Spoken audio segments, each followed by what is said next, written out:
people. Back again. Blue tick, serious banter. You know we do it. Myself, Digo. Myself, Bugsy B. Dynamic duo in full effect. Today we got a special guest. A man that I grew up with. Our local hero, filmmaker. Got films on Sky. Doing big things.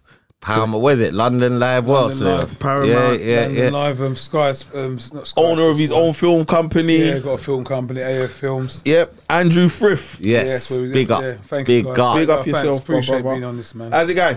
Going all right, bruv. Going all right. Just, you know what I mean? Trying to dot the I's and cross the T's. You know we work it. Come on, man. Come on. Forward, you know, we're doing it. What you got, mate? What's been happening? so what's going on? How's the film life treating you? Film life's all right. I think what it is, I mean, the last couple of years, I mean, I've opened my own film company. How did it work out for you over COVID? Did COVID affect you? Is that when you opened it? Throughout the... No, before that. Okay. The company was dormant. But like, as you said, during the COVID, I've been writing more films and you know, getting things in place. Because, you know, that's undoubtedly the future. We've all got to have a little bit of ownership. Because with the film game, it's a tough game. Obviously, in certain sectors, TV-wise, it's racist. Being an actor, I started off acting and stuff like that. What age did you start acting? I started acting, what year were we in 2021? I started acting properly. I went drama school about 2005, 2006. Okay. And I started doing football commercials. Okay. Man, I remember loads. using the BBC One commercial. You remember that? I remember I used to see that in jail when I was in jail all the time. Before Match of the Day, I'd never forget that one there. I remember that one there still. I do. What made you want to get into acting? I mean, you because you was out here like the rest of us. You had your little naughty period. Yeah. Well, it's funny you say that because it's like from the start I was always a film man from the beginning. I always loved film. Always watched film, like, you know, that kind of grew me up because I got older parents, do you know what I mean? My parents are kind of old still, so they're like grandparents, so it's like, you know, it's like to communicate with them was difficult. So through film was my communication. Okay. Me and my brother Chris and stuff, like we used to watch a lot of films. Did your parents always support your filmmaking, or did they understand it, or... Nah, there's no interest at all. They don't even know who was watching half the time. They're you know, old school. The old school parents. They're Work. Yeah. Well, I'm gonna get that treated. What do you mean? Yeah. So who got you into it? What you say? Did you do it on your own? Did you just leave your brethrens and go into this? All of that madness. The whole thing's crazy. It's like, you know, sometimes in life, you know, everyone's got their spiritual calling. Everyone's got an attack. If you listen closely and you feel out, you kind of know where you're meant to be. You know, them ones there. So how it started for me was I was on the road in the early days, you know what I mean? You know, as we alluded to a little bit. And then I was a footballer originally. Yeah. Rude boy baller. Yeah, so I was at I big you up. You're the baller. I big you up. You're the baller still. He was bringing me to Palace. Well, I was at an early age, but I had problems getting to the training ground because it was in Sutton. And then I was at Palace for a while and I got released from Palace. And then after that, obviously rolled and all that stuff came in. And then you got like certain man making it. Like your Rio Ferdinands, you know them man, like Nigel local Garza. guys. Yeah, I've been thinking, hold on a minute, what's going on? And I remember like, I did a little stint in Feltham, came out, and I thought, right, as I said, I'm going to take my football seriously. And then I remember seeing Sean. I never forget I see Sean, right? And Sean said to me, because I'm thinking, right, I'm going to take this football thing seriously, I'm on it. So I saw Sean, and Sean said to me, right, Phillips, he went to me, I got released from Nottingham Forest. I never forget that. And I remember thinking, how can you be getting released? You've been in the system, you're right, his son. So what? So I'm thinking, I've got my work cut out. I'm older than the guy, I thought this is going to be a madness. So I'm thinking, right. So cut a long story short, played the football team. And Marlon King and them guys were around, and I was, you know, he was at Gillingham, so I was working on that. But then after a while, I started doing football commercials. So I got in with a football sports agency, and then I started working with them a lot, so much to where I'm thinking, hold on a minute, it's not outweighing the football, because I was playing football at Dulwich Hamlet at a good level, but the sports commercials, I'm working with, like, you know, all the best players in the world. I'm working with the biggest brands, Nike, Adidas, you know, all them different brands, doing freestyle and tricks, started enhancing my freestyle. So I'm thinking, hold on a minute, there's something in this. You know the ones there where you're doing something, but that was always my first love as a youth. Acting, filmmaker, that was always me. But as a black youth coming from the street, you're not thinking you can get in.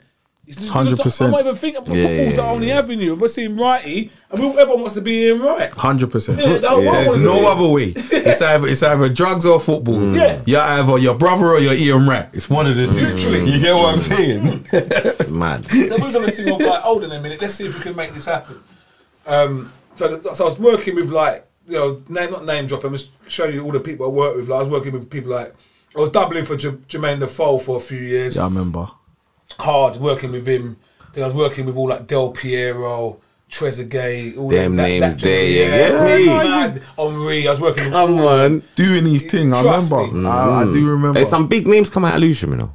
Yeah. What do you mean, football wise? Nah, like just in general. Yeah, of course. Through like different sports. Yeah, big names come out of acting, Lewisham, music. I brought it up already. See the boy Alexander McQueen? Yeah, the designer. Born in Lewisham Hospital, Yeah. bruv. Is it? Lewisham, Do you boy. get it? Yeah. Proper Lewisham. Come on, boy. bro. What happened to that? Alexander McQueen. Come on, Okay. bro. Proper Lewisham, lad. Proper Lewisham, boy. I never know that. This is madness. Yeah. We're not too bad right now. We're healthy. We're grinding still. No, we're healthy. We're healthy. We're healthy when it comes to talent. You get me? So you're saying you was working with them big names there. Working with them big names there, then what you got to a point where I was on a job in Barcelona, right? And I remember it like it was yesterday. Sometimes you got to listen to your fate. You got to listen to something. And I was sitting there doing this thing, and I was thinking, it's funny how I've got back, because as I said, as a youth, that's what I wanted to do. You know when people say it, it's a different thing with me. Film was everything to me. Like I was a geek when it came to film. Sell pirate videos at school, you name it. Going over certain lines from actors, that was me. Anyone that knows me, you know, would know that I was obsessed with movies. So anyway, I'm on this sports advert now, and I was there for like 6 weeks. And I must have been looking up at the sun, like looking up. We was in a town in Barcelona. And I remember thinking, look, it's funny how I'm here. Despite all what's gone on, I'm in front of a camera. It's just weird. Like, I didn't really. That wasn't really my path. My path was to play football, really. So I'm saying, you know what? When I come back, when I get back from Barcelona, you know, I'm gonna go to drama school. I'm actually gonna go to drama school and put some work in, because maybe this is my calling. So I got back, first thing, boom, drama school up in Harrow. Done that for a while. And I remember the woman saying, this ain't football, you know. This is acting's different, you know what I'm saying? So I went, all right, let me see what I go on. So I started training hard. I'm a man that, once I get into something, I'm a man that's committed. So I started committing, and it's funny, because I went to the same drama school as, well, he was there anyway, Buck. And the other Giggs is Buck. Okay. But I didn't know who he was. I know Mukhtar. Yeah. But I never knew it was his brother, but we was at the same thing, and then they were doing all right. I said, you can act quite good. So I said, okay. So we're all doing our thing, and the agent signed me. But kind of after a while, I started to realise that there weren't a lot of parts of black actors. Because the parts that we was getting or auditioning for was like the bill, little roles, maybe EastEnders, little TV roles in different things, and it weren't nothing main. Nothing really main, unless you was a bad boy actor from the beginning. It's almost like a footballer. If you get in there too late, you got to train for quite a few years till you establish yourself. Yeah. So it took me a while to kind of not stamp my foot, but realise what's going on. Worked hard, and I thought, you got to join this website called Spotlight. It costs £140 a year. So when people talk about equity and all that, that's insurance. That's got nothing to do with acting. So you get an agent, you join Spotlight. That's like a database for all the actors. So I'm on that now, and nothing's really happening. You're on it, and I'm building. I mean, nothing's going on there. Like I'm going up for auditions here and there, and then a couple man, and then as I said, I still had my sports agent. That's where my money was coming from. So I'm going up for big jobs, and like £6,000 jobs, and you know, £8,000, £14,000 jobs. Blood, I went up for a job, yeah. All right. Sorry, with my I think it was my acting agent. I went up for a job for 100 and something grand, and it's to be the face of Orbit chewing gum in America. But you had to be a rapper.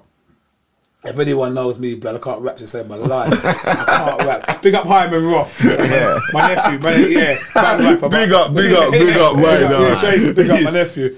But what it is, I can't rap to save my life. So I remember going up for the audition and I remember walking in the room and I wrote some lyrics. I'm thinking 100 bags. That's what I got in my head. I don't think it's right. We're in this thing. We've got to do this thing, you know. So I've got in there like, it's almost like I have to psych myself up and say, come on, man. Show these boys where I go out. So I went into the audition there. And it was 2 girls. So I started rapping, then they started laughing. I said, oh my God, come on, you killed me. No. The way you started the first line, so I said, can I start again? You know, from there, you know, this is gone right. I said, no, it's gone. This is gone. And I remember thinking, right. Hey, do you remember the rap that you done? You don't remember? No way, blood. I screwed up. As soon as I got out the door, I said to them, I rapped a little bit, and I said, it's not working, is it? And they were laughing. And I said, hold on, who's come up for this? They went the whole of London. Kano, Gets. That's what I said. You know, like my confidence was like, I felt better. Still thinking, okay, I get why you're laughing. I'm gone. Are you mad? That's I'm walking out the door. And then I'm there. So there was jobs like that we was going up for and stuff like that. But then it got to a point where I was working with a guy called Fab. You know, Fabrizio Santino. I know the name. Hollyoaks. He sounds yeah, famous. I remember still. the name. Yeah, he's got. Whoever he is, he sounds famous. Big up to him. He thinks he is. But yeah, but he was on Hollyoaks. Say his name again. Fabrizio Santino. Do you get it? Fabrizio Santino. Turnham, Italian boy still. Yeah. From Turnham? Turnham, yeah. Who's that then? You know Fab if you see him. I know Fab if I see him. Of course you know him. I must know him. You definitely know him. 100%. 100%. So what's happened now? He weren't really getting much work. So I said, Fab, listen, what we should do, yeah, we got to think smart, right? Let's make a short film so it shows our acting, and then we can use that to get work. Right? It's a short film because we ain't getting no love. That's your CV. Yeah, we got the cameras, so I'm a road man, but we got to think out the box. I was sitting there waiting for this thing. This is a madness. And then I put in a bit of work now, so I'm thinking, right. So I started writing a script. Right? Weirdly, they asked me how. As I said, from a youth, I was always kind of handy, but I never really wrote a film before. So I'm writing this film, and it's weirdly, it's a weird feeling, but it felt like I'd done it in another lifetime. It's scary, but I started writing, and I said, hold on a minute, I'm quite good at this. Like you knew what you was doing, like you'd been there before. Like when someone said to you, you've been there before. Exactly. That type of thing. But it was a weird thing in me because I'm thinking, I'm writing this thing now, and I'm thinking, hold on a minute, the story's quite good as well, funny enough. And in Fab read it, he went, this is a good story. And I said, no. I said, you know what, blood? We won't use this as a short film. I'm going to keep this for a feature. Like you get on with what you got to get on with. Like, you're actually, let's fuck off a bit, man. We're doing this. I don't care about you, like, I'm writing my film now. We're not a short film thing. It was like that. It was like, I just switched on him. Wait a minute, you're right. It is a bad film. What South London business, that no, it's a badness. So what happened? I said, you know what? Right, here, what? Right, I'm going to write this into a feature. It was called 2 Days in South London, right? So I put it into a feature, I wrote it, so writing bits and structuring it.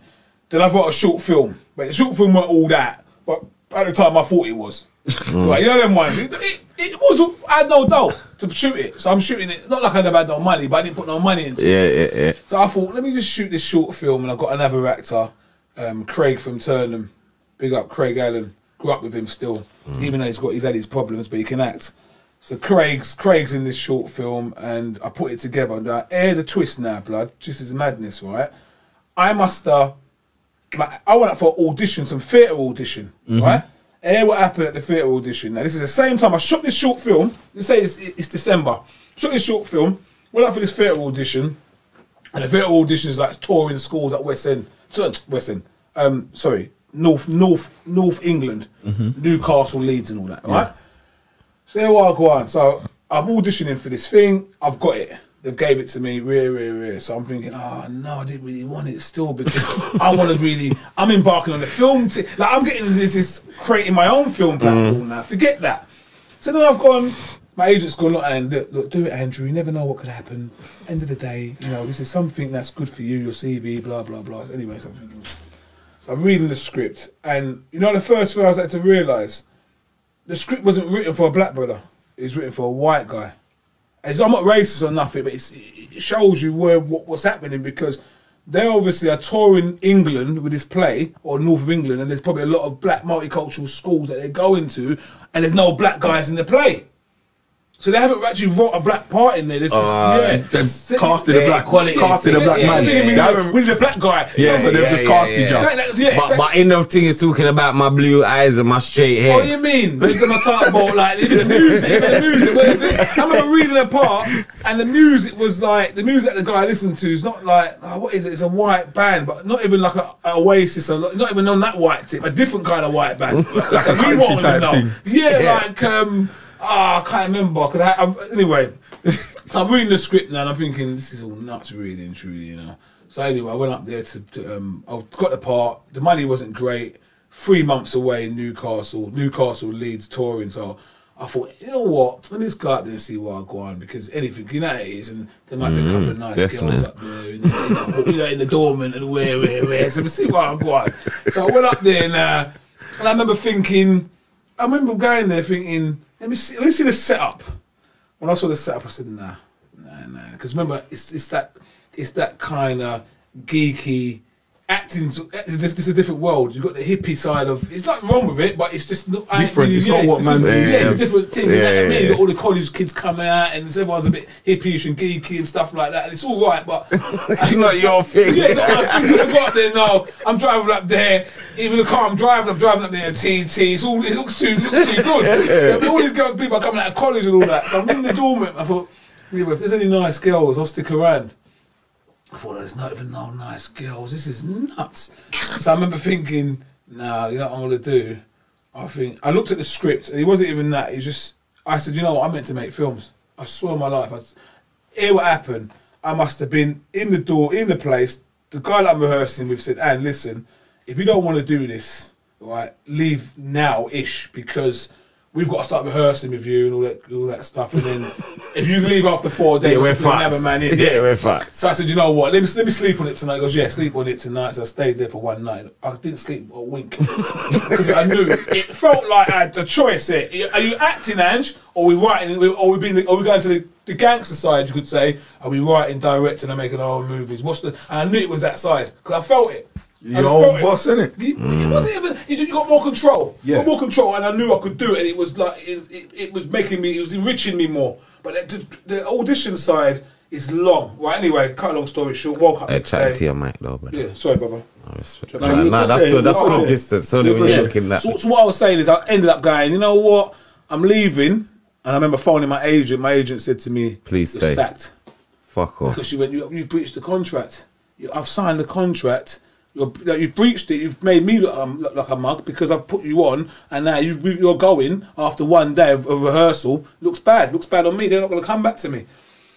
So I understood. I said, Sharon, I couldn't. You know what I mean? I've made a decision. I can't. Thinking back now, would you have? Do you think you should have stuck it out a little piece? I shouldn't even have drove up there because I knew what I was meant to do. Blood. I was driving back thinking, right, the game's on. I remember thinking. So you needed that then, still. Yeah. To decide where we are. Yeah, you needed that. That was the split. That was you needed fork that. in the road. It's a making films thing for me, and I knew clearly that was my path, because when I was driving back, right, I swear on my life, it sounds mad. It sounds like I was actually seeing posters on the billboards, and I've not even made a film yet. I saw it. Okay. So envisioned it. Envisioned it. Sorry. Yeah. That is. Don't get it twisted. I will say to anyone out there, anything you want in life's there, but you got to kind of see it and you got to create it. And don't get me wrong, it could be something that's meant to happen for me, or I'm making it happen for me. I don't know what it was, but I look upon everything. I'm going, what should I get back to London? It's on. I'm going to get Winchell. We're making it. It was the last guy on my mind. Big up Winchell. Big up. And quickly moving on from that, shot the short film I'd done, gave it out from the boot of my car. It was all right. It's called Who Can I Trust? It's on YouTube. Andy Frith, Who Can I Trust? I think rep that. Shaq and them put up on their thing. Done all right. And then I came up with an idea to make a film called Dirty Money.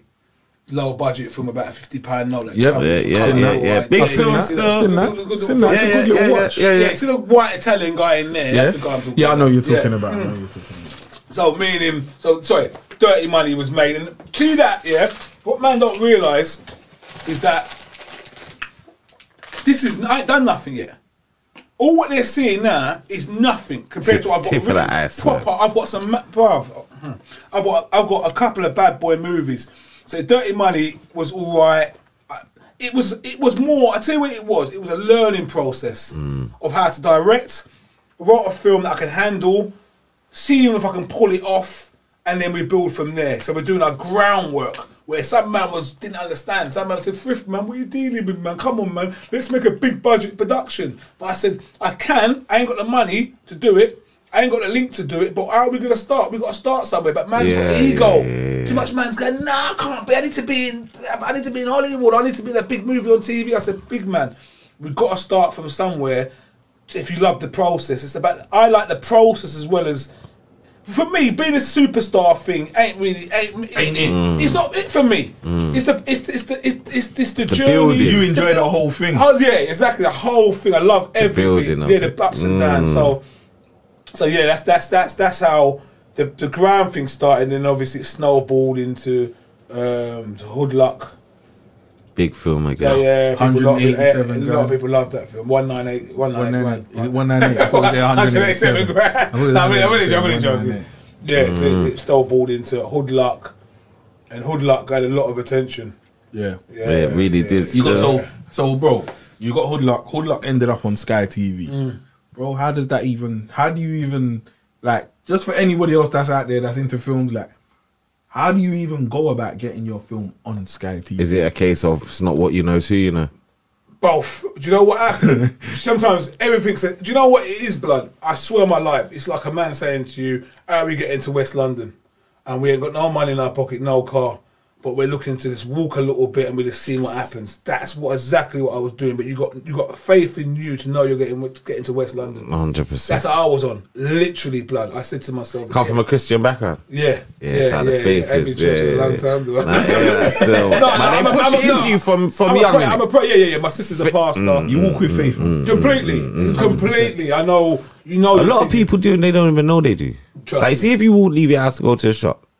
You have faith that shop's gonna be open, that shop's even gonna be still there. Yeah, you get what I'm trying to say. True. Like when you say, "I'm going out to do shopping for that house," yeah, because but you see what you said there because you've been to the shop before and you know it. 100%, but it doesn't mean that it ain't. Yeah, but you've got to correct the know. Yeah, you've got to pretend you know. See, that's the twist of the whole. It's funny you say that because a lot of it, man will say, "But Anne," I'm saying, "But I just know." Yeah, but how do you know? And they can't. It's like a man going. Having a bit of money and he's going to put it into a movie he's going to put it into a movie or he might go out and buy clothes or go on holiday. I might say, nah man, the film's going to be more profitable for me. Man will say, but how do you know? I said, but that's the direction I'm going. It has to work. I know it's going to work. It's like that the whole drive in me makes it work. But some people are half-hearted. It's like anything, blood. Think about it carefully. If you're walking down the street, you're going to have a fight with someone or you're going to kick off with someone. If you start thinking about it too much, you could end up losing because you're delaying something. But if you know you're going to smash him up or beat him up, or whatever you're going to do, there's a different energy from you. They come to do a job. Yeah, because in that moment, it matters. Whatever you do in that moment matters. So, film-wise, the exact same thing. I have that thing where we're doing it and straight away I start to plan it and start to put everything into action instead of being doubtful. So I think... with the whole strike while the iron's hot type of thing. Trust me, and I remember like Hood Luck. I'll be honest with you. Right? I swear, right? I was a bit low on cash here when I was making Hood Luck, right? And I remember like the guy saying to me, "You know how much I shot that on? I shot Hood Luck on. I'll be $4 grand, 4,000. That's all I spent on that film. No, actually, it might be about $3.5 grand. All in all, hustled the whole thing." I was short on cash. I remember I was having a bit of a madness, right? Things were going wrong. Cars, all kinds of things were happening. And I was meant to shoot a film called 2 Days in South London. I was meant to get like about 50 bags to shoot it or something like that. That didn't materialise. I came up with a Hood Luck story because I said to myself, I was at a girl's house rather, doing a bit of business and stuff, and I went to get some food and I said, if we done the lottery, came up with it, and you lost the ticket, would you be able to claim it? Just say you done the lottery now. You don't know what numbers you put down. and you lost that ticket, how would you know if it won that it was yours? It's a madness, isn't it? Yeah. And I said, you know what? So I was talking to her about it. Cut a long story short anyway, so I started to think about the story and I said, you know what, that's right. I might write a story. Then I thought of the whole story. I thought I could make it streety. It's got a street vibe to it, say slightly different. We're kind of comedians in it. It's a bit, you know, it's interesting to watch. So it's not too hard hitting. Right, anyway, so I started writing a story, Hood Luck, and got to the point, wrote the story, got to the point where I wrote it on a low budget, spoke to my people to shoot it. They said, look, and give us about $2 up front. Right, and I said, $2 grand. They went, yeah.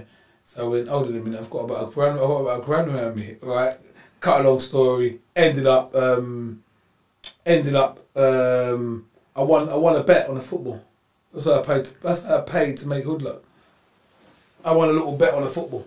I had money around me, but things weren't right that time. At that precise moment. So what happened was a quick thing. So I won a bet that week about a G. I won a G on the football. I had money coming. Don't get it twisted, guys. I'm not saying I was broke. I'm not saying that it's hard. I was at that time, a couple of grand. It was just before Christmas. I was having a bad day. I'm not saying anything. I'm saying at that time, I needed an injection of cash. You know, like people thinking, hold on a minute. Nah, I went broke. Just that moment, I said, look, man. I need something to chill into this. Yeah, I said, 2 bags. I said, look, man. So anyway, that's how I made the 2 bags. Got a wench in it. Wench was fantastic. I think it was great. Casted everyone, and it was all raw. We just shot it and we put it together. So moving on from there, obviously, I've got proper feature films that I need a budget for. But then I wrote another kind of low budget kind of film, which is 198 grand. And I got some investors. I got an investor on board to give me some dough for that. But the investor, here's where I asked your question. The investor put the money in, right, and he was having straight away. Yeah, he was having a madness. He was having a madness with his wife or something. Some madness was going on, and his job was to sell the film. So my job was to shoot it, all that. He was going to sell the film. We was going to sell the film and build something together. But he never done nothing to do with that. Nothing. He just sat around waiting for his money to come back. No, he didn't do that. He just didn't. He didn't care about the dough. So we actually fell out. Right? Because I'm saying to him. So they already gave you the dough, yeah, to make the film. So production was starting and about 20 bags. It was. I shot it on 20,000, 198 grand, and yeah, everything was done. But he was talking it up like once the film's made, we get it to where we've got to get it, TV, whatever. Sorry, we sell it. And I said, all right, let's see what I'll go on, Steve. Let's see what you got. You know, see if we can do this. Same with Steve. At the end, he just wasn't. I don't know what he was doing in his personal life. He was partying a bit and all that, getting on it, I think, and he literally did nothing materialised. Like I was ringing him and I said, "What are we doing with this film? Are we going to sell it? What we're going to do? Is it going on YouTube? What are we doing?" I'll ring you back, Andy. Well, yeah, and they're not available for a couple of busy. Days. Yeah. Literally, no, you're not far off. He's not even far off, bruv. I'm telling you. Yeah, man. You're bang on. What happened? I'm going. So in the end, I'm lumbered with this film, but he's saying he's kind of not honoured the agreement. So I said, what am I going to do with it? So I must have contacted London Live, and I said, look, I've got a movie that I've just done. Really, I deserve an interview. And I went, yeah, you do. We're one of them ones. I think they saw a bit of the film and okay. So they called me on for an interview on London Live. See that? Yeah, see the movie. So it's like mad. That's how things work mad. So done the interview. Then when I think either when I was there or I contacted them contacted them a day later or two just to get the interview. They can give it to me, and I said to them, "Would you be interested in in my film?" And they went, "Well, we haven't got a lot of money. We might not be able to give you back what you paid for it, right? But at the same time, we can get it on a bigger platform for you." So I said, I'm saying, well, how much are you going to give me? We worked out a deal. We weren't going to cover what I spent on the film. So the argument is they're saying, look, you know, it's a bigger platform at the end of the day. We need content and you need to get somewhere, really. And I said, yeah, absolutely.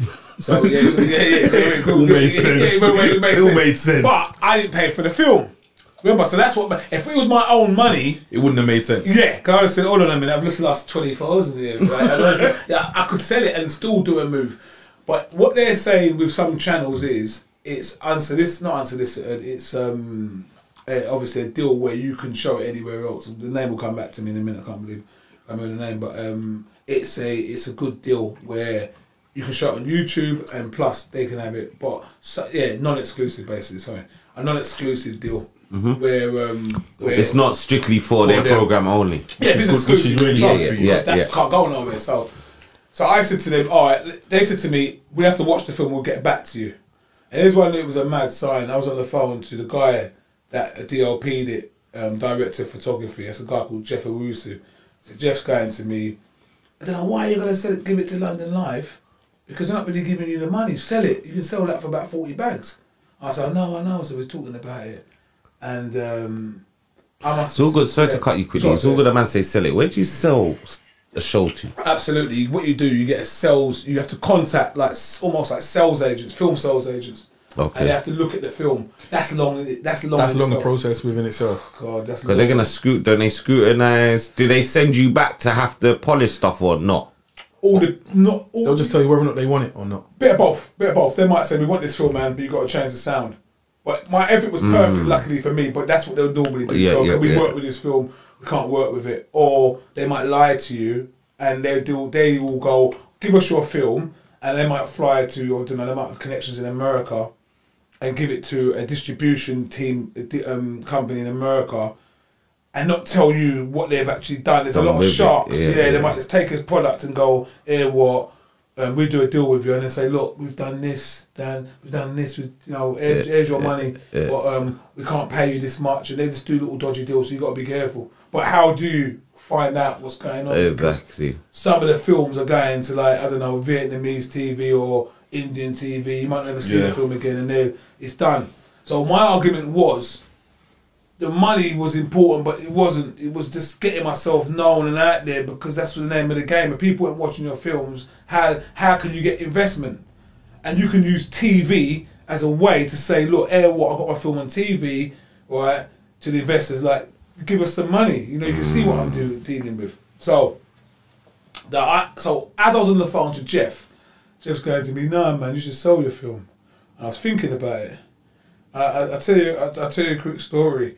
I was on the phone to Asher D one night, alright, and I said, Ash, we were just talking about, because he was doing the thing with Noel Clarke at the time, before he fucked up. We'll talk about that in a minute. Yeah. I don't mind sounding him out, man, because it's, anyway, you're not from South London, you're not part of us. You're a West London band, man. So we're supporting you. I'll tell you a story about that in a little while. But no, the argument was getting it on London Live. So as I'm on the phone to Jeff, London Live's emailed me while I was on the phone saying, we want to accept your film. When my man was saying, sell it. Sell it. Sorry. So after that, that's when I went with London Live. That's when I decided that I might be going with them. Now, sorry, didn't get back to what I was saying. Asher D, we're on the phone one night, and I said to him, listen, I said, Ash, do me a favour. I was auditioning at the time for Top Boy, at one of the biggest parts. So I must have said, I was talking to him, and I said to him, Ash, do me a favour, because what it is in this business, you don't know if they're gonna, you don't know who likes you. It's one of them ones. Buck could be part of a show, and I'm ringing Bucks, and I'm auditioning for it, and I know Buck's got control. Well, I think he's got control. So I might phone him. Does he really like me? He might say, nah, man, Frith's gonna be on this. Forget it. And I want it. Do you know what I mean? So I'm asking for help. Can you put in a word? So I must have rang Ash saying, could you put a word in, because I'm not a good player on this audition process. Yeah. I'm right. You're in the mix. I'm in the mix. Ash is going, because that was the third Top Boy. The one where they go Jamaica and all that. So he's telling me the story, but he said, Anne, can't do nothing. I've signed my deal with Netflix. So I went, oh no. So I was thinking, hold on, Ash, but you're the top boy. You're the top boy. There must be something you can do. But he just said, which is fair enough, and I can't, because I've signed my deal with Netflix. It's got nuts. There's 2 directors in England, 2 directors in America. Drake's took over, as you know. It's a madness. So I just took his word for it. We're like, fair enough. And then I said, see my movie, right? Is there any way you can put your... Yeah, so we're talking about all different things. Is there any way you can put your name to it? You can put your name to it as a producer, because he's got a big name in the game. Yeah, big up Ashley Waters. He's got a big name in the game, so I thought, well, if you put your name to this, people will look. It can work. I can sell it, right? So I remember like this is what's happening. I'm real, right? That's what I'm gonna be real here, right? Here's what's happened. Ratman was doing his thing at the time, right? And he was doing a Shiloh story. I think he was doing the 3rd one or whatever, because he was getting big now. Yeah. And I must have said, right? Ash said to me, what I'm gonna do? I'm gonna come to your house on Monday, watch the film, and then we go from there. But I'm thinking, you don't really have to watch the film, do you, Ash? Because it's not on the Top Boy that level. No one's going to go that way. Just put your name to it. Don't worry about seeing it. Don't worry about all that. I'll give you 2 bags out of it. Make sure you're all right. Even though you probably don't need the money if you do, but there's $2 grand as a respect and help me out. Because we're all trying to get somewhere in the industry. So he went, yeah. He goes, Aaron, I'll come and watch it Monday, blah, blah. I said, all right, no problem. So I've got to drop my kids back. I'll do it. I'm in South on Monday. On Monday, do I see Ash? Oh my God! I've rang him a couple of times, texted. I felt like it's one of them ones. I felt like it's one of them ones. Yeah, I felt like a bird. I was thinking, I'm texting him like almost broken hearted. What? Ash, is that Ash? Is that what Ash is doing to me? So I'm ringing him. I think I rang him, but he said, "Anne, if you don't get me on Monday, I'm gone to Jamaica." So I said, because he's doing the first season episodes of Top Boy in Jamaica. So he said, if you're getting it, you're gonna have to know this week because we're going next week anyway. So on the Monday, doesn't phone me, nothing. I said, okay, right, no phone call, nothing. I said, nothing I can do. Text him, and I said, oh, okay, cool. Then I saw Ratman in the gym, so I said to him, how's it going with the thing? He goes, guess what? He goes, Asher D turned up on set. On the Monday, he's meant to come to me. Yeah, he goes, yeah, Asher D's turned up with it. So he doesn't know. So I'm sitting there thinking, hold on, this is a madness. Hold on, Ash's turned up. I'm trying to compute this whole thing. I said, hold on a minute. So you know, you two, I don't know what's going on here, because it's almost like when you're making it in things, you've suddenly got more mates. Do you know what I mean? You know what I mean? Ash is turning up. And I'm thinking, hold on a minute. Okay, Ash is turned up there, and really, Ash is my mates. Really should have done. So I'm trying to compute the whole thing. I'm thinking, okay, seeing so Ash has just blew me out, which is fair enough. And then started Ratman's thing, and then it's pissed off to Jamaica for his first thing of the Top Boy. Yeah. And what that does, it kind of in the industry is ruthless like that. So it didn't make. I'm not saying resentful for it, but at the same time, I'm thinking, raw, because it's real. I can't knock him because me and Ash ain't really that close. But at the same time, you're thinking, you know what I mean? You're thinking, man, we're all coming up in the game. Bro, you know how much people's meant to come here and do interviews, and then I see them on next podcast. That's just how it goes. That's wrong. It's just how it goes, bro. You know exactly what you're saying. It's like if a man would have told you, brother, I can't do it. You know. Yeah. I can't come on Monday. It's cool. Your film's not the levels. Yeah. It'll make you feel bad for the moment, but you'll work towards the level. You know what you got to get to. No, it wasn't even a level. He knows it's a low budget production. But my argument is, we know how quick this game's changing and things change, because it's like what I mean is see the difference with me. I've worked on not much money to do what I've done on the money I've done is a madness. Like, you know, not blowing my own trumpet. A lot of these guys couldn't do it because it's the almost people skills. You've got to get all the actors in locations, everything. Make sure it's calm. No one's falling out with you. Everyone's set. It's a hard business. So to provide entertainment on that shows, well, it has shown a lot of big people that they know that can do it on a bigger budget. Do you know what I mean? So it's like when you look at even like, you know, Clark's and them guys like that, how they started with big money. So let me ask you a question. What would your ideal budget be right now if you was to make a film tomorrow? What would your ideal realistic? If an investor saw this, has to be a realistic budget. Well, I mean, I'm in talks right now. For you to build quality that they push it out and it's worth more than what Hoodluck and the rest of them are now. Does that make sense? Totally. It all depends on the project. So our ideal budget depends on what you're making. everything depends on what you're making. See, if I shoot, I could work from anything from, I mean, on a proper budget, anything from 500 to 600,000 up. I mean, the last deal I was talking to with some investors was for 1.2 million. Crazy. 1.2 million for a film that I've got, and they're interested. And I'm not saying that's the next one on the list because it ain't, but we're in talks. And that's a big film. This one's big, there's levels still. So you can make a film that's a half decent short film on 2.5 bags. Yeah, I can only imagine what you'll do with 500-600 grand. I mean, you got levels. Yeah, the levels, and that's where I look at, even when going back to, like, as I said, because because Noel Clarke was someone that I saw, and I thought that's when I started to change my thinking towards everything, because I auditioned for adulthood, and I remember my agent said, I went out for my birthday. I was smashed up. And them days, I say them days, but you didn't get your emails to your phone. You had to check your laptop. So I checked the laptop later on, and I said I saw some audition for Monday, and I'm saying, hold on a minute, I've just woke up. It's Sunday night. I'm having a madness. So cut a long story short, it's for adulthood, right? So she said, I spoke to her. I don't know if it was that evening, but she said, don't you know him? I said, no, I've never heard of this guy. She goes, he's a black director. Something wicked, because he's black, everything. Yeah, I mean, everything's everything for me then, really. Because you're thinking, oh, I've got to have this, because, yeah. So I went for the audition. I remember seeing the whole black fraternity in the bloody lobby. Every black actor in the country was there. Literally, everyone was there. Man, that's not even actors.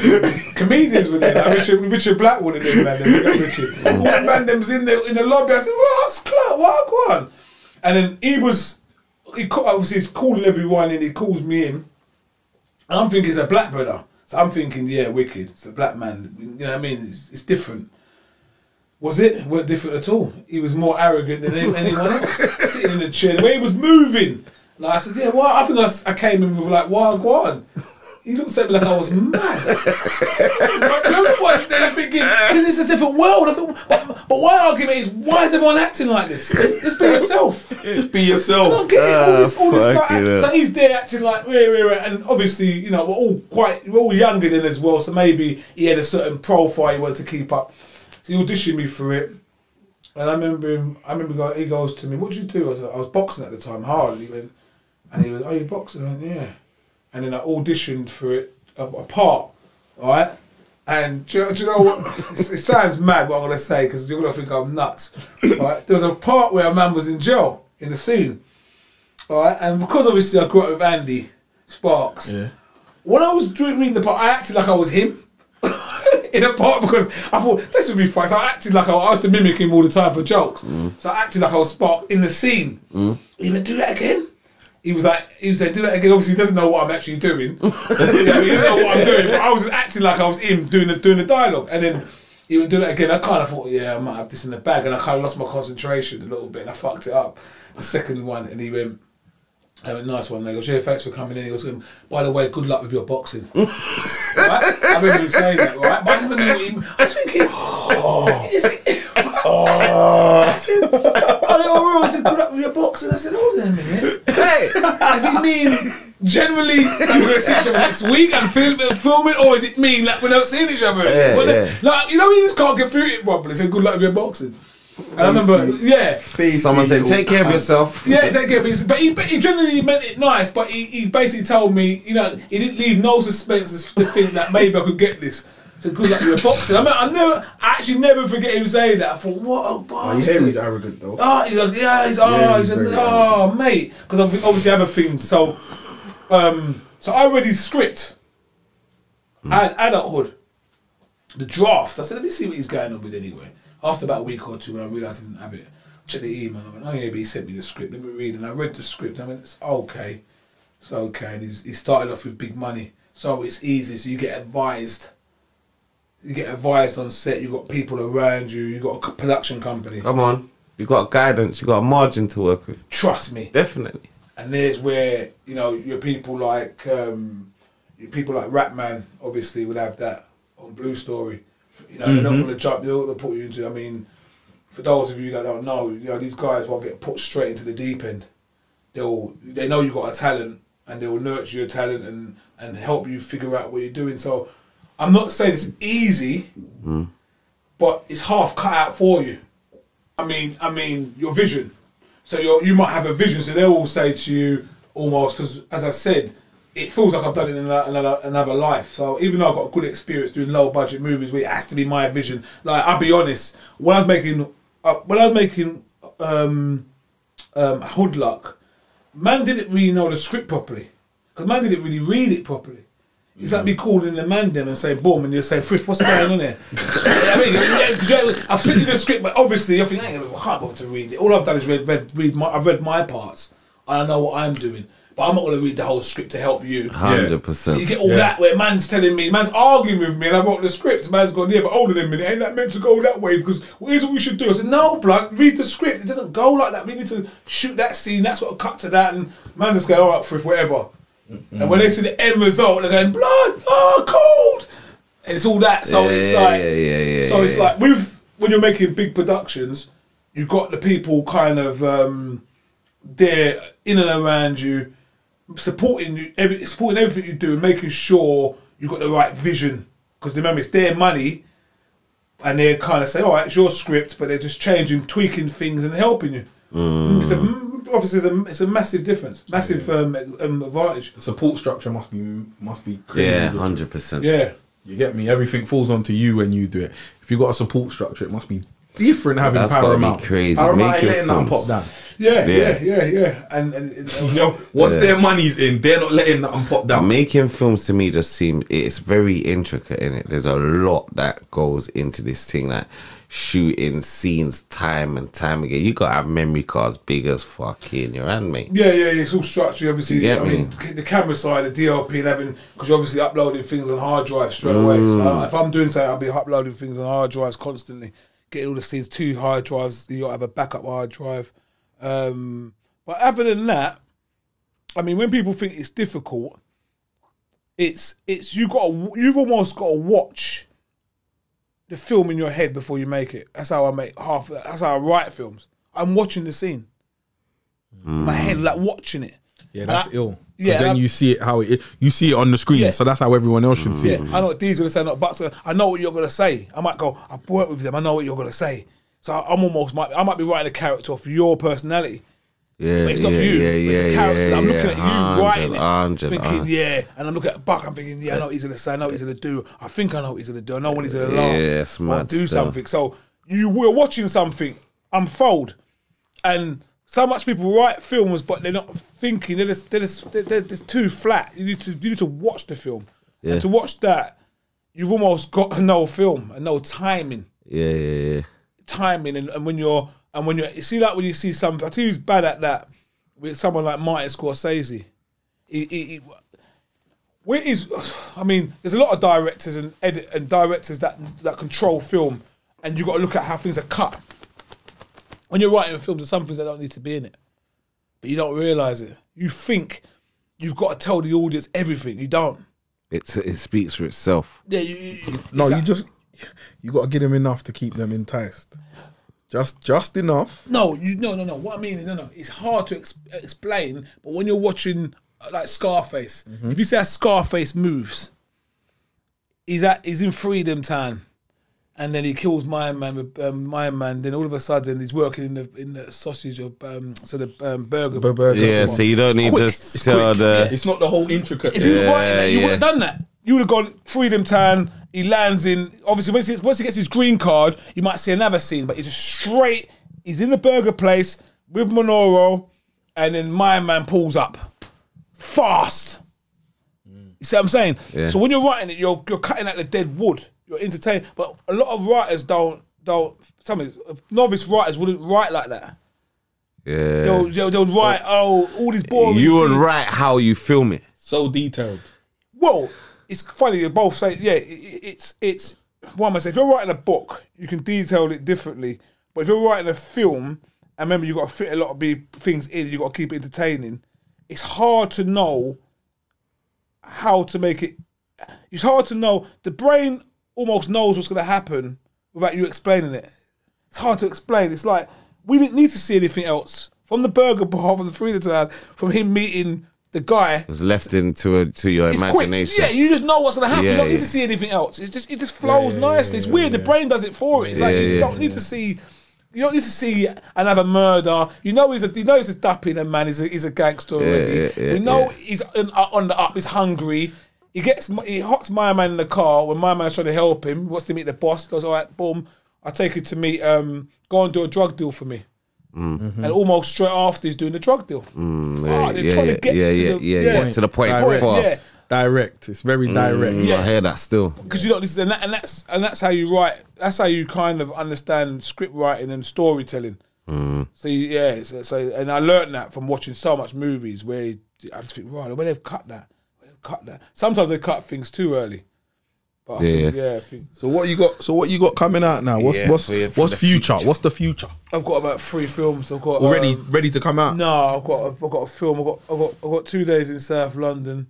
I've got something going on, but I can't even say it right now for legal reasons. Nothing major, but I'll tell you later on. It's a madness. I've got a show coming out, but I don't want to say nothing just yet until we get started on it But I've got I've got a few films that are sitting script wise that are ready to be made. I'm talking to some investors at the moment, so it should be a bright future, and it should be a chance to. Because really and truly, I ain't really got started yet. Certain man's been on certain levels and made proper productions. As a filmmaker, what's your perspective on Blue Story? It's not a bad film for a first time filmmaker.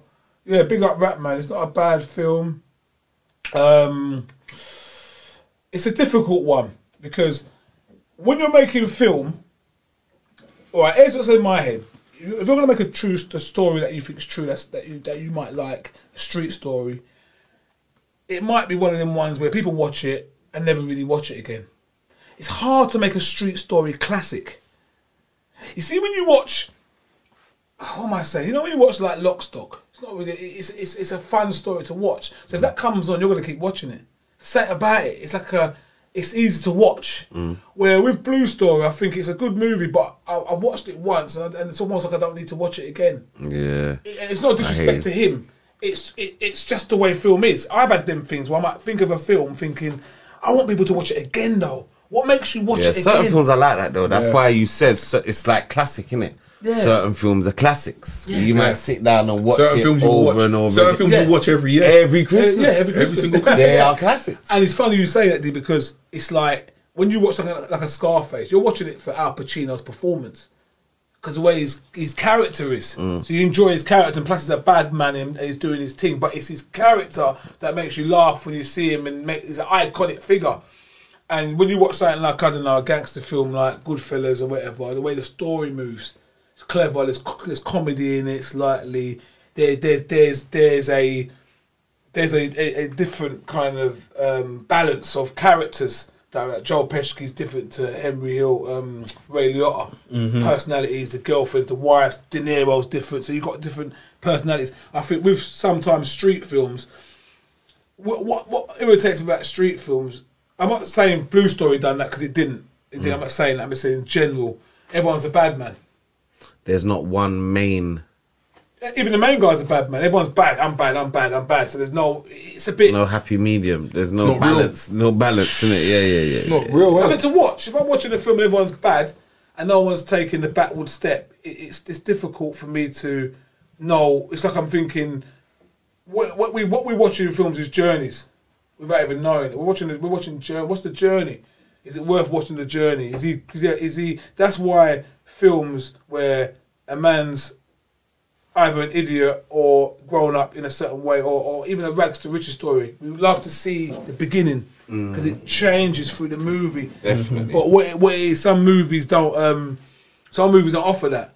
So yeah, so going back to Street Stories and Blue Story, yeah, it's not a bad movie for a first time filmmaker. For first time, had a good budget behind it, and it's a story of the ends, and it was okay. It was okay because I'm only saying it's okay considering the money he had. Do you know what I mean? What's the budget? You know the budget? I reckon it's going to be over $500,000. don't know, people think it's millions, but I don't think it's millions. I think it's over $500,000, and I think I haven't spoke to him since. I mean, he's a superstar now, isn't he? I don't You don't chat to man like you no more. I'm too small for him now, and he's with his mates Jay-Z and that. But no. But I'm just saying, just in fairness, I'm saying on the budget, he's done it all. He's done, it could have been worse, could have been better. It's like it's not a bad. It's not a bad fair start. play. That's fair play. That's a fair play. That's a fair. I probably would have chose a different story. So how come you ain't employed me for none of your films then? What's I ain't started yet, but what's happening? When are you starting to audition? Once things start. How do you go through your audition process? Why are you looking at? No, I'm alright. I don't want to act.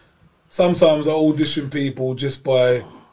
Do you know what? Audition process is a funny one. I mean, sometimes you have someone in your head that you want, and sometimes you just know people that are actors around you. What agency did you go through to get my mate Winchell? It's called Ghetto's Anonymous. No, Anonymous.com. Anonymous.com. You didn't even know who they were sending. I said, hold on a minute, even fit that. Do you know what? Me and him was in a film called Homeboy. Gary Hayes. I worked with him on a few productions. Big up Gals, and he had Wench on Homeboy. I wouldn't have chose Wench for like acting wise. I don't know. I wouldn't have thought of him like that. But he was brilliant. He's good. He's very. He's like he knows. With acting, it's real, isn't it? So he brings the element of he's actually being serious. That's what it is. It's really mad because when the cameras roll, man will talk a certain way. When the cameras roll, people think, oh, hold on a minute, I can't say it right. He just acts the way he is, but he enhances it really well. The movement, I like the way he brings. Like really, in a way, I'm not saying I've done Wench a disservice, but he'd be good in big movies. If he got a role in a big movie, he'd bring a few things to the table. Trust me, I've worked with certain actors. And he was good. Like I looked at him, he's better than what people kind of think. I think things ain't been. I mean, especially playing bad roles. I would say what I've seen him, he's good at. He's good. He brings the energy. He brings what the audience want to see. And he's got this side where you find him funny. So he's got like not the straight bad man, but you can switch it a little bit and be a little bit comedic. Definitely. And you think, but I like the way he's got the voice for it. He sounds threatening. Yeah, I think so how did you get Dave Courtney in your film? Oh, easy. I just went and checked him. I checked him for a friend. Cause I met Dave in Tokyo Joe's years ago and was having I was with some boys and we had a madness in Tokyo Joe's basically. And Dave split it up. He went, no, you lot can't kick off in here. We're having a good party. You're going to spoil the vibes. And I said, yeah, but Dave and me and the guys are having a proper madness. And then he went, you look, come on my table. Well, it's not a bad thing, Dave, because you've got a lot of champagne. So we sat with Dave and we was drinking and having a laugh. And from there we kept a little bit of contact. And then I never saw him for years. And then a man that he was linking said, yeah, me and Dave are good mates. I went, wicked, I want to reconnect with Dave. And checked him at his ass. He went, Anne, listen to me. Anytime you're ready. Yeah, that's I've tough. got your back because you're building up. You know, you're building up your company. You're trying to get somewhere, and I've got your back, and that was easy. Sick, that's dope. Yeah, that's tough. Quincy, real life. Yep, you was in there. I see you in there. Big up Quazzo. Yeah, big up Quazzo, big up Quince. Big up the man. Then, yeah. How did that come about?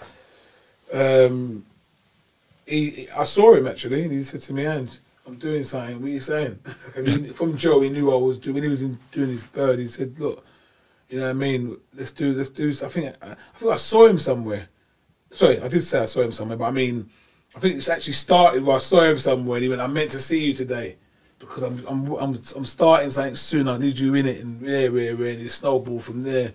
And I wasn't sure if he was serious. And then he said, "No, I'm serious." And then he put together Real Life. So big up Real Life, and that. It's good. It's good. Yeah, it's a good little show, man. Positive move. Nice little series on YouTube. Go check that out. Tough little show. You get me? No, but yo, thank you for coming through, though, brother. I don't want to kick you off like this. I'm gonna ask you one more question before we go. What type of music do you listen to? What's your favourite music? I like Arctic Monkeys and Oasis. We're done. I'm rap from the beginning, right? Supporting Liverpool. No, I'm Arsenal, innit? Are you Arsenal? What, you Are just said Liverpool? that? I didn't know you were a A man said, yeah, a man said. I thought he was a Liverpool man. Do you know what a man said when I was younger? Said the same thing. I didn't. Do you know what I didn't? I'm sure he was a Liverpool blood. I remember Chris. seeing you in the Liverpool kit, the green one. No, it's not me. Definitely not me. It was in green. No. The one with the 3 stripes. No way. It weren't you. Was it red then? It was red. Yeah. No. I think I had a Liverpool. I had a Man United shirt. But I weren't really a shirt man like that. You know? I can't remember. Yeah, road days. I think I bought a Man United shirt just because I said let's buy one, but really, I wore. What happened after? The Arsenal came in because I thought it was a right thing. It was a right thing to do. Big up, Big up, Unks. And you know what? It's funny, because when he used to drop me to football, I was a youth, obviously, and I remember him telling me I'm joining Arsenal. He was a youth. He was dropping me to Palace, And I can't drop you here no more. I'm joining. I said, what are you talking about? Like, like you're young, thinking, what do you mean? Because I'm joining Arsenal. I'm actually remembering when he had to leave and went Arsenal, and it's nuts. So Yeah, that's tough. So I had to make sure Arsenal had to be in my DNA somewhere along the lines. Come on. I respect it still. That's why everyone supports. But hip hop, rap music, rap. I'm a rap man from the beginning. Everyone knows that. Who's your favourite rapper? Who's your favourite rapper? God, man, that's a Top 3, no man. You gotta Biggie get Smalls, to. innit? Biggie was my old school. It's gonna be Biggie. Probably. Do you know Jay-Z's not? I say that now because me and my nephew have an argument all the time. They all rate Jay-Z, but I said nah. It's Biggie Smalls, Nas. It's too many. Who's like a favourite rapper? I mean, you got all the man them now, like your Rick Rosses and all that, and everyone's got a different vibe to them. But really, who leads the chase is Biggie Smalls. Yeah, that's saying You see what? Biggie's not my favourite rapper. He's an intelligent rapper. You're not my favourite rapper still. I think Nas has got to be the best rapper. You like Stars P and them, man. Love Stars. Yeah, I'm a Stars man. But I love I Wu rate Tang. Stars. But I love Wu-Tang. but this is the thing though. I think because Wu Tang come as a group, I think they slightly get overlooked as solo MCs because you have to name them in the top 3. You can't leave Wu Tang out of it. Yeah. Sing solely, like if you look at Cuban Links, Iron Man, Method Man, or RZA, like the Jizza as a lyricist. It's and they're quite complicated because they're talking about the stars of the moon. Yeah. And sometimes I'm thinking, what are they talking about? But Raekwon, the chef, I could be here forever talking about rappers. My brother's obviously Chris is a DJ, so he's buying music every week.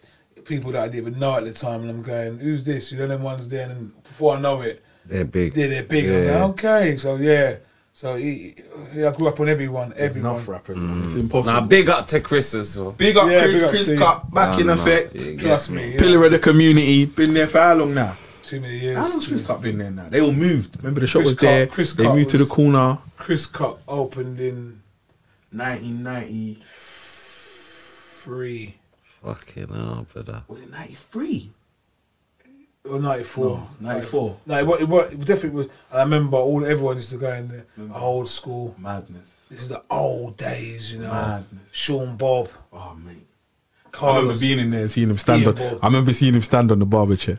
Sean Remember, Bob. I remember he got his haircut in there, Sean and he just Bob. jumped up on the barber chair and was standing in the barber chair like that. Sean Bob. Yeah, Crazy. And I remember sitting there as a youth saying, "This brother's a madman." Yeah. All the old school man. Them. Used to live around the corner from me, Gabriel's brother. That's right. And me and Chris said that the other day. We said we had pictures of all the. Chris said I messed up. I should have had all the pictures of all the early band them. They used to get haircuts in there. So you had like Gary Davis, GD, Everyone. Dalton Davis. Everyone. Chris used to cut everyone's hair. Everybody. Obviously, we was all ghetto boy. Yeah, everyone was young. Come on. So that was a young crew at the time. But I mean, I'm talking about the olders. Not even the olders, just the older broccoli generation. Like people like Michael Buchanan, R.I.P. As I said, Sean Bob's, Ragga P. Yeah. Can't forget Ragga P. Big up Ragga. Man said Michael Buchanan. Remember the MB, Michael man. Cool, he's dead now. I know. Yeah, that's obviously what. Yeah, R.I.P. So who else? There's people in there that the Chris used to cut Gaddafi. No, Gaddafi. I don't know if he used to cut man, Gaddafi. Yeah. Gaddafi's a way old school. Remember Gaddafi? That's what I'm saying. Well, when did Gaddafi die? 93? 98. Was it that? 98? I thought it was earlier than that, man. No, he died 98. I remember when he died. I was doing Man was yeah, youth when man Gaddafi was, yeah, died. Gaddafi, Colonel Gaddafi, So it's like, I don't know, Chris was cutting pure, man, New Cross, broccoli, yeah, all over the place. Even certain Brixton, man. It's that old. So Big up, Chris. Yeah, big up. Yo, No, people. but, yeah, big up. This has been dope. Hey, no, wait, quick, before we fold out, yeah? I want to use them to see my man and look at him, yeah? This is a man just like you. From the ends, from the blue, nothing special, never went to university, never did no madness, never pulled off no madness. I got expelled from school, actually. There you go. And he's here making films and talking about $500,000 budgets and 1.2 million budgets. No, 100. Just because you don't know it. It's the camera, sorry. Just because you don't know it, don't mean it's not achievable. Definitely. And this is the living proof of that. Well, guys, I'll say one thing before I let you go, right? If you want to make films, just do it. Like, get your cameras, get your stuff, write your script and just do it. Don't ask people for too many favours, if you understand what I'm saying, financially. Just get your money together, get your crew, because you can shoot on these cameras now, write your story and let's shoot. And if it's great, the internet will pick it up. Sorry, YouTube will gather followers and you start to see if you're any good at it. But don't, that's the way forward. Don't sleep on it. Yeah, don't sleep on your ideas. Don't write films that you can't make yourself. You know what I mean? Write something you can actually make. Because that's the difference. When you people are writing all these big budget films, no one's going to fund your film. Yeah, like a gang film, like a black gang film in Japan. Don't write a film like that. Don't write Avengers 7, you get me? No, it's true. Unless you're going to sell the film. You're right, you're going to sell it. But if you want to make it, no one's going to give you the money. You know how much man will say to me, yeah, I'm going to get money from this person. I'm going to the BFI. The Black Film Institute. I'm gonna go there. No one gives you nothing. They've set it up where you're gonna fail. It's so incestuous. Yeah, they just say, yeah, but write this. Oh, you should change this. You should change that. And then before you know it, you got a new film. Yeah, you got a new film, and either your application fails, or they might. I don't know if they're gonna give you the money for it, but it's almost like they got money to help you write it. How can they help write a vision that you've got in your head? Doesn't make sense. Yeah, and it changes. So, it's their vision. It becomes their vision. But it's your name on it. So when the film flops, you can't moan and say blah blah blah. See, if Hood like now, for argument's sake, they would never gave me the money for that. They would have said to me, "That's wrong. You can't have that. You can't do that," and they would change the story. And one more thing before we go, someone actually copied Hood Luck. Yeah, it's on Sky. A film called Two Lottery Tickets. They actually copied the concept of Hood Luck.